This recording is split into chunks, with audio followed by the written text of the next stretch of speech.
예, 이번에는 9번째 강의 제목을 무엇이 신앙이 아닌가 라는 제목으로 말씀드리겠습니다. 흔히들 무엇이 신앙인가 라는 질문을 하면서 신앙생활을 시작합니다. 그것은 어떤 의도를 갖고 있느냐 하면 지금은 내가 이만큼 가졌는데 그동안 하나님 믿는 것은 빠뜨렸다든지 그동안 교회 가는 것은 내가 그동안 안 했으니까 현재 가지고 있는 이것들도 내 것이고 거기에다가 자리를 하나 만들어서 교회 다니기, 예수 믿기, 하나님 섬기기가 또 그 항목을 하나 더 첨가시켜버리면 현재 내가 가진 것에다가 추가적으로 들어온 신앙까지 보태면 보다 나의 자질이 완벽해지지 않겠는가 해서 교회에 와서 목사님 무엇이 신앙입니까? 그 신앙을 알게 되면 제가 알아서 그 신앙생활까지 내 삶에다가 편입시키고 싶습니다. 라는 의도로 무엇이 신앙입니까? 라고 이제 묻는 그런 버릇이 있어요.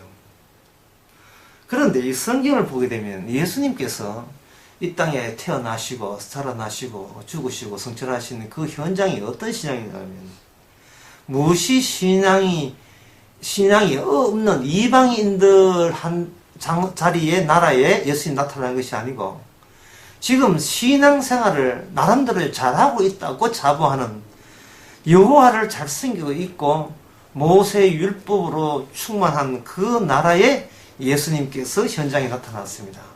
그리고 하시는 말이 너희들이 신을 믿고 여호와 믿는 것은 그건 신앙이 아니다라는 이야기를 하셨습니다. 이런 이야기는 모든 예수님의 말씀 안에 다 그게 안에 바탕으로 깔려 있습니다. 이래서 너희들은 신앙이 아니느니라. 이래서 너희들은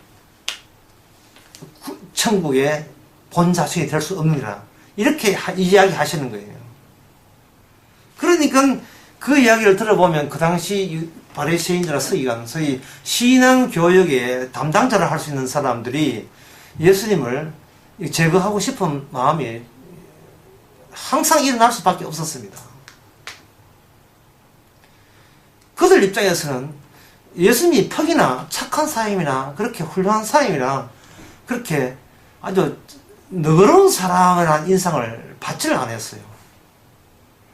예수님과 정작 만났던 사람들의 인상에서 예수님은 착하다, 너그럽다, 자비롭다, 사랑이 많다 그런 인상을 전혀 받지를 못했습니다.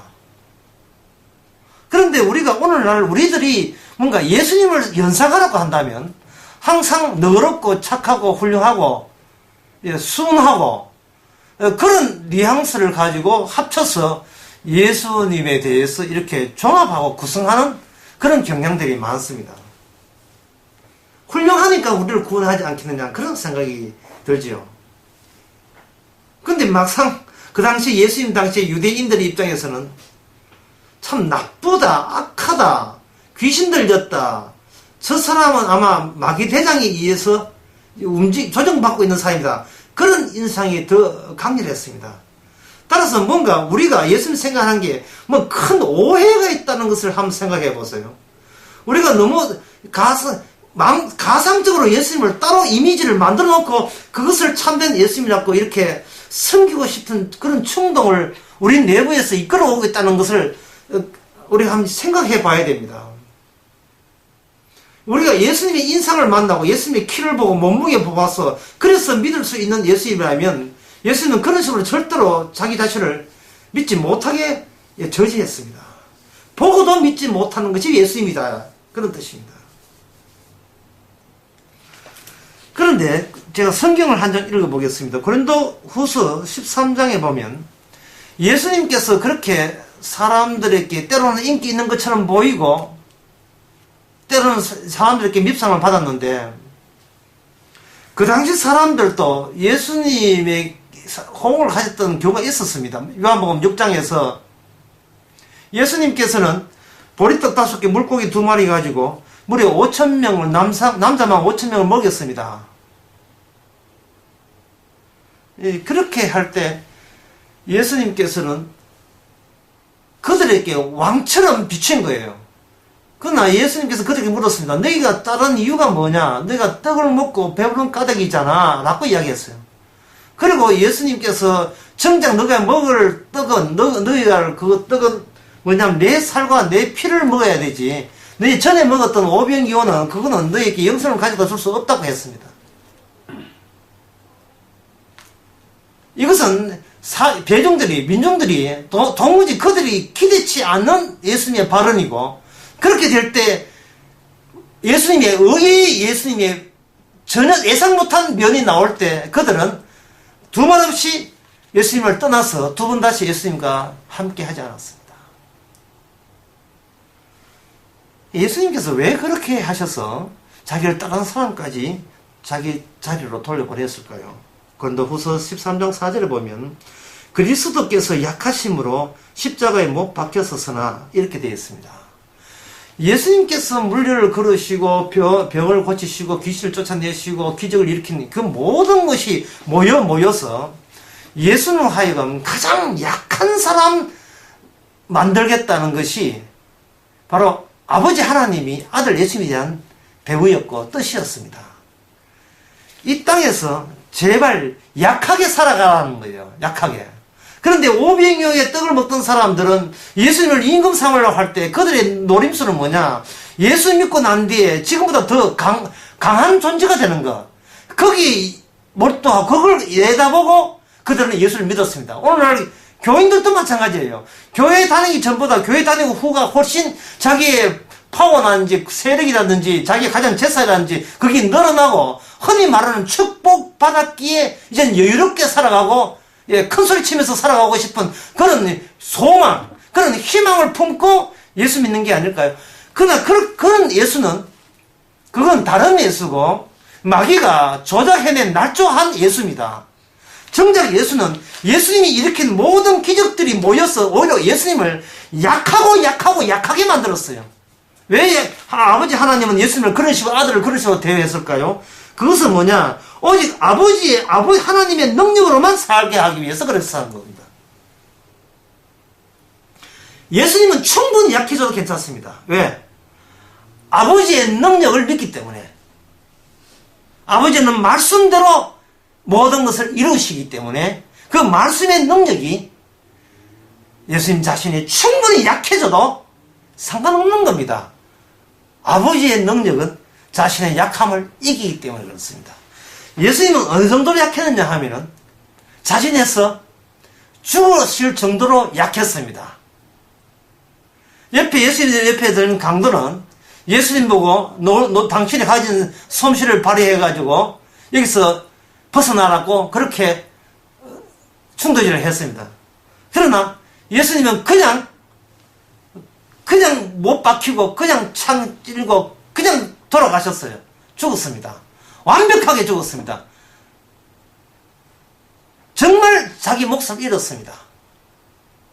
세상 사람들은, 주변에 서는 사람은 그 모습 보고 모든 소설은 끝났다 했습니다. 이제는 예수님 이야기는 여기서 종결된다고 다 뿔뿔이 흩어졌습니다. 제자들도 물론 다 갔습니다. 제자들도 마지막까지, 그 옆주인 다른 사람 마지막까지 예수님께 어떤 기적이 일어날 줄 알았습니다. 예수님이 죽는 마지막에 구회 말에 어떤 역전이 일어날 줄 알았습니다. 역전 없었습니다. 그냥 돌아가셨습니다. 이제 남은 것은 정말 예수님이 아버지가 진짜 하나님이시고, 아니 예수님 아버지만이 진짜 하나님이시라면, 그리고 사람들이 믿는 하나님은 가짜라면, 이제 진짜 하나님이 어디를 초점으로 어떤 사건을 일으키는가, 세상 사람들은 그걸 아예 기대하지 않았습니다. 오직 기대하신 분이 있다면 오직 아들 되시는 예수님만 기대하시고 돌아가셨습니다. 그런데 사흘 만에 아버지의 능력으로 살아나셔서 예수님의 무덤은 빈 무덤이 되었습니다. 이 믿음과 이렇게 약해져도 된다는 이 믿음은 어떤 인간도 이것을 흉내내거나 모방하거나 답습할 수가 없습니다. 오직 예수님만 갖고 있는 믿음입니다. 그래서 이 세상의 모든 인간이 믿는다 하지만 그 사람들은 다 천국과 끊어진 사람이고 단절된 사람입니다. 예수님께서 부활하셔서 하나님 우편에 앉으셨는데 우편의 자리는 어떤 자리냐 하면은 자신이 갖고 있던 믿음, 소망, 사랑을 선물로 포장해서 성령의 힘으로 자기 구원받을 자에게만 그것을 은사로 주는 그런 권한을 가진 자리가 예수님 오른편의 주의 자리입니다. 그런 권한이 오게 될 때 어떤 현상이 일어나는가? 고린도 후서 4장에 보면 우리가 이 법의 질거를 가졌은즉 이런 능력의 힘이 큰 것이 하나님 앞에 있다 라고 하시면서 우리 삶자가 항상 예수를 위해 죽음에 넘기우면 예수 그리스도를 전거하기 위해서 우리는 날마다 죽음에 넘기워야 되는 이유가 바로 우리 예수님의 생명이 또 우리 안에 이렇게 활약하고 있다는 것을 바깥으로 증거하기 위해서 우리는 날마다 죽음에 넘기는 그런 상황 속에 사태와 상황을 맞닥뜨리게 되는 겁니다. 다시 말해서 우리는 약해져야 된다는 겁니다. 우리 힘으로 약해지는 것은 그건 하나의 교만이고 그건 또 하나의 자기 의가 되니까 그러면 안 되고 성령께서 환경이 우리로 하여금 우리가 강한 사람이라는 것을 나타내지 못하고 우리는 하나님의 예수님의 공로나 하나님의 능력 없이는 전혀 희망이 없다는 그것을 보여주는 상황이 자꾸만 우리에게 성도에게만 몰려오게 되었습니다. 그것이 바로 성도의 삶입니다. 날마다 죽고 주의 은혜로 날마다 살 때 우리는 모든 내 삶의 영광과 공로는 오직 예수님의 십자가의 피에만 돌릴 수 있는 겁니다.